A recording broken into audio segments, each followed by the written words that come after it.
السلام عليكم، مرحبا بكم في قناة ما بسكوت. اليوم جبت لكم عجينة مملحة او دي تارتلات او دي ميني كيش.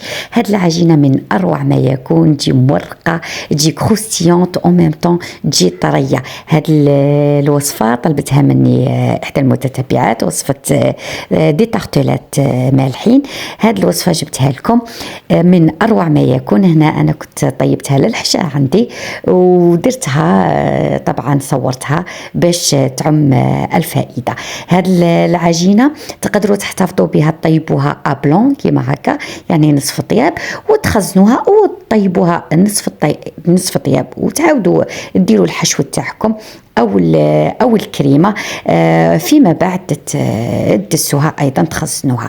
هنا درت حشو انا عادي كما راكم تشوفوا بالخضر والطون، وزدت عليه كريمه. هاد الكريمه فيها 2 حبات بيض، نصف كاس من الحليب، ربع كاس من الكريمه الطازجه، ملح والحرور، ملعقه ونصف فرينه. خلطتهم مليح.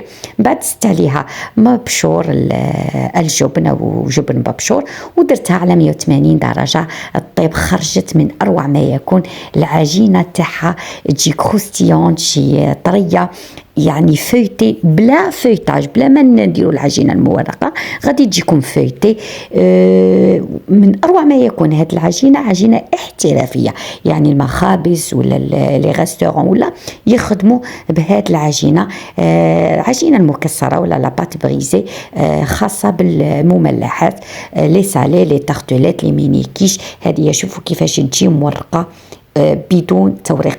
تبعوا كامل النصائح، تبعوا الفيديو الى الاخر باش نعطيكم كامل النصائح والاسرار باش تخرج لكم العجينه بهذا الشكل.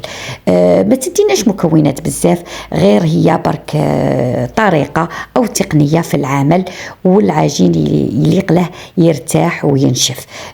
المكونات تاع هذه الوصفه غادي نعطيهم لكم بدون ميزان للناس اللي ما عندهاش الميزان في الدار. غادي نعطيها لكم بالبول ولا بالملعقه ايضا، خاطرش ماشي كاع الناس اللي متوفر عندهم الميزان في البيت.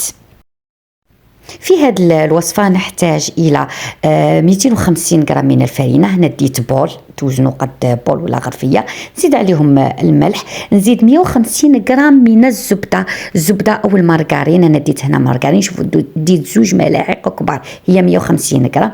نبسوا هذه الفرينة مليح، ندخلوا الزبدة أو المارغرين في الفرينة مليح، ثم نزيد عليهم بهارات لأنها عجينة مالحة تاع دي سالي ولا تاع دي تارتلات. زدت هنايا هنا عندي طماطم مجففة مع بهارات خاصة، زدت عليها أنا بهارات، وزدت زعترة أو دولي زاب دي بروفنس، شوية تاع الفلفل الأسود، وديت أيضا قليل من القزبر المجفف المطحون. غادي نخلطوا هاد المكونات جيدا مع الفرينة. فيما بعد ندير حفرة، نزيد صفار حبة تاع بيض و50 غرام من الماء البارد. نأكد ماء بارد، هنا 50 غرام ما يعادل 5 ملاعق من الماء البارد. نخلط الكل جيدا ونجمع العجين نلموه فقط، ما نعجنوش. هذه نقطة أساسية، يعني نلمو فقط كما راني نلم.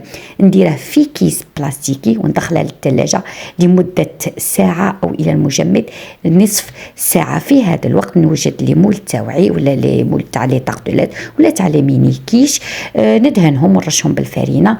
نفرد العجين على ورق الطهي أو على بلاستيك كما راكم تشوفوا. أنا هنا لتسهيل العملية، شوفوا السمك ما يكونش غليظ، تكون رقيقة لأن ما فيهاش الخميرة هاد العجينة. ونحطها كما راكم تشوفوا على ليمون باش نسهل على روحي العملية. وبالمبرد نبدأ نبرد باش نشكل الحبة. الجوانب غادي نطلعهم شويه بيدي، والقاح هذاك بهذا الاداه او بمنديل كوروه او ورق الماسك كوروه، وقعدوا الاسفل تضغطوا هكا، والجوانب نحاولوا نطلعوهم تاني قليلا. شوفوا بهذا الشكل غادي نطلعوا الجوانب كما راكم تشوفوا طلع الجوانب بالاصابع تاعي، ثم خلوها تنشف لمده 8 ساعات على الاقل. انا خدمتها في الصباح وطيبتها مع الحشيه كاع، ولا تخدموها في الليل وطيبوها الصباح اللي تنشف لكم العجينه. كيفيه الطهي عندها من 12 الى 13 دقيقه على 150 160 درجه.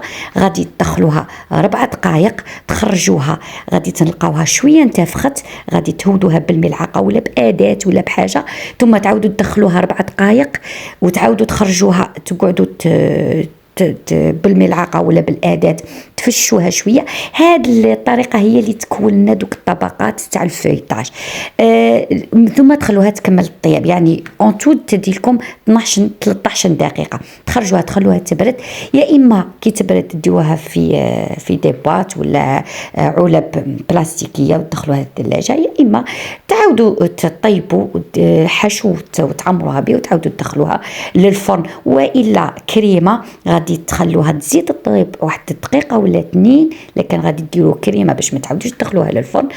تخلوها تبرد وتعمروها بالكريمات تاعكم. التخزين يا اما هكذا يا اما بالحشو، وتخزنوها في علب مغلقه الاحكام، يعني تغلفوها ببلاستيك وتدخلوها في علب، وكي تجبدوها ما غادي يصرى لها والو، تبقى كما هي. الى هنا نقول لكم الى اللقاء، نلتقي في فيديو اخر ان شاء الله.